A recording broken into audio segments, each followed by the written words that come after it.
In today's video, we will talk about the proper way of assigning duties to users tied to specific aircraft or aircraft types.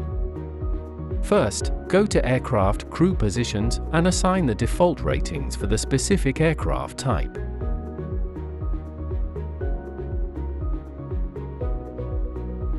Once the default ratings are established, at least one of these default ratings must be assigned to the user. Only after completing these two steps will you be able to successfully assign aircraft-specific duties to the user.